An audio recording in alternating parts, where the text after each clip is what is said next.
আসসালামু আলাইকুম ওয়া রাহমাতুল্লাহ। মেরাজের রাত্রিতে আল্লাহ রব্বুল আলামিন মুহাম্মাদুর রাসূলুল্লাহ সাল্লাল্লাহু আলাইহি ওয়াসাল্লামকে স্বাগত জানানোর জন্য ফেরেশতাদের আদেশ করলেন, হে ফেরেশতাগণ, আজকে রাতে আমার তাসবিহ পড়া বন্ধ করে দাও, আমার হামদ পড়া বন্ধ করো, আজকে রাতে আমার বাধ্যতা ত্যাগ করো, আজকে রাতে জান্নাতুল ফেরদাউসকে পোশাক ও অলংকার দ্বারা সজ্জিত করো। হে জিব্রাইল, আমার এই বার্তাটি মিকাইলকে শুনিয়ে দাও, সে যেন রিজিকের চাবিকে নিজের হাত থেকে নামিয়ে দেয়। ইসরাফিলকে বলে দাও, সে কিছু সময়ের জন্য তার কাজকে বিরত রাখে। আজরাইলকে বলে দাও, সে যেন কিছু সময়ের জন্য রূহকে কবজ করা থেকে হাত উঠিয়ে নেয়।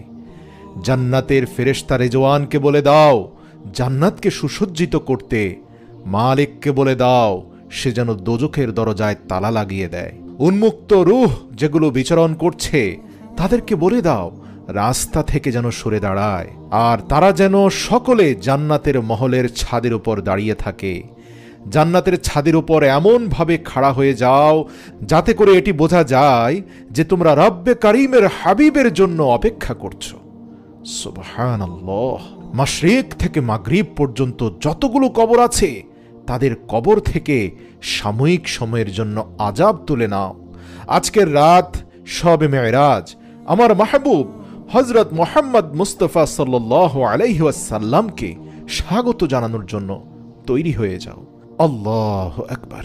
রব্বে ইলাহির হুকুমে চোখের পলকে সব কিছু পরিবর্তন হয়ে যায়। রব্বুল আলামিনের হুকুম হলো, হে জিব্রাইল, নিজের সাথে করে ৭০,০০০ ফেরেশতা নিয়ে যাও। আল্লাহ পাকের হুকুম শোনামাত্র জিব্রাইল আলাইহিসসালাম জান্নাতে চলে গেলেন এবং একটি বাহনের ব্যবস্থা করলেন, যেটি আজ পর্যন্ত না কোনো শাহেনশার ভাগ্যে জুটেছে, আর না তো কেউ কোনোদিন চিন্তা করেছে বা কোনো মানব চক্ষু কোনোদিন দেখেছে। কেউ এই বাহনের সম্পর্কে চিন্তাও করতে পারেনি। আর সেই বাহনের নাম ছিল বোরাক। তাফসিরে রুহুলে বর্ণনা রয়েছে, নবী করিম সাল্লাল্লাহু আলাইহি ওয়াসাল্লাম এর আগে বোরাক সম্পর্কে কোনো ধারণা ছিল না, এমনকি তিনি আরোহণও করেননি। মাহে রজবের ২৭ রাত, আকাশ সম্পূর্ণ পরিষ্কার, বাতাসে এক অদ্ভুত পরিবেশ, চারপাশে সুঘ্রাণ। রাত্রি ধীরে ধীরে নিজের ইচ্ছামতো তার গন্তব্যস্থলে অতিক্রম করে চলছে। নক্ষত্ররা নিজের ইচ্ছামতো খুশিতে ঝলমল করছে। সম্পূর্ণ পৃথিবী নিস্তব্ধ, চুপচাপ হয়ে গিয়েছিল। এমন সময় একটি আসমানি দুনিয়ার দরজা খুলে গেল, আর ঠিক সেই সময় হযরত জিব্রাইল আলাইহিসসালাম তার বিশাল নুরানি ফেরেশতা বাহিনী নিয়ে বোরাক সমেত রাসূল সাল্লাল্লাহু আলাইহি ওয়াসাল্লামের সামনে উপস্থিত হলেন।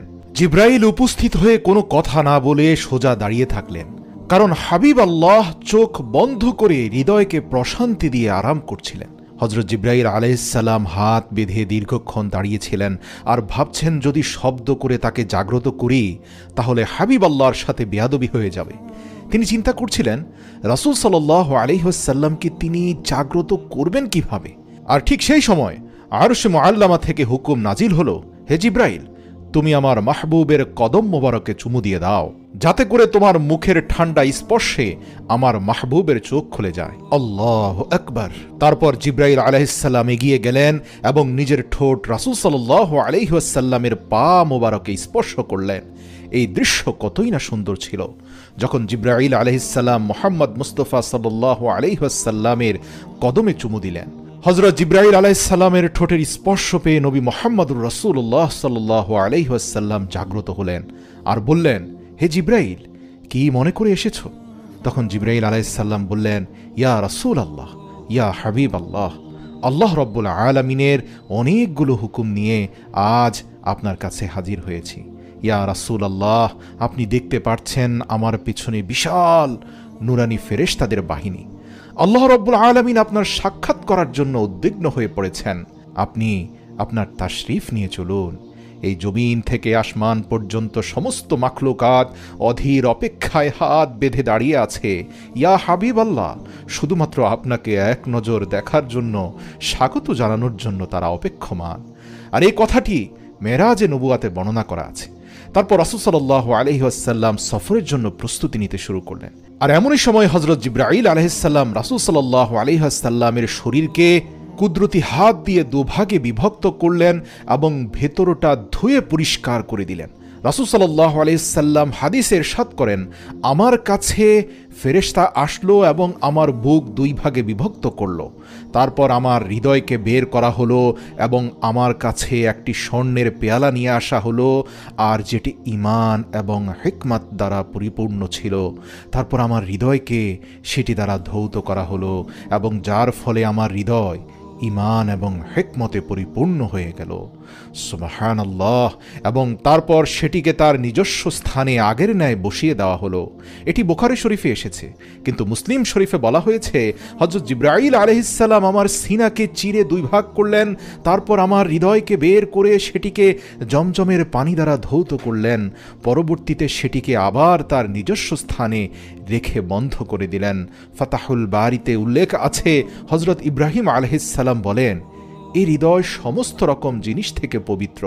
যার দুটো চোখ আছে তারা এটা দেখে থাকে, যার দুটো কান আছে তারা এটা শুনে থাকে।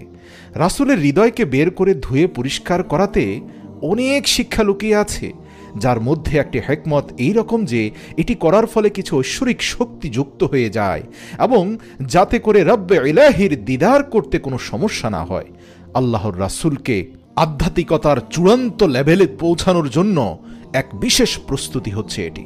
এরপর রাসূলুল্লাহ সাল্লাল্লাহু আলাইহি ওয়াসাল্লামের মাথা মোবারকে নুরানি পাগড়ি বাঁধা হলো।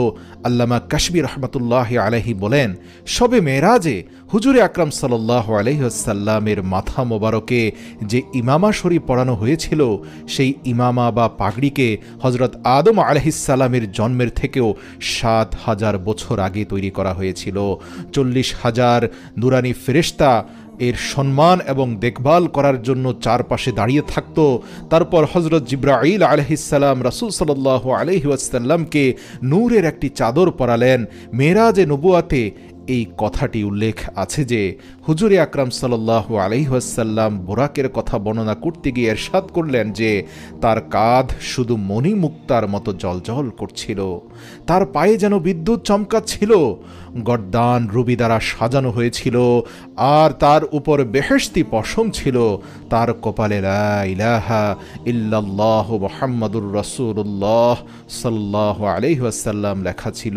এমনই করে কিছু সময় পর সেই সময়টি চলে আসলো যখন মুহাম্মদ সাল্লাল্লাহু আলাইহি ওয়াসাল্লাম বুরাকের উপর বসে গেলেন। হযরত জিবরাইল আলাইহিস সালাম শক্ত করে ধরলেন, মিকাঈল আলাইহিস সালাম লাগাম ধরলেন, আর হযরত ইসরাফিল আলাইহিস সালাম রাহবার হয়ে রাস্তা প্রদর্শন করলেন।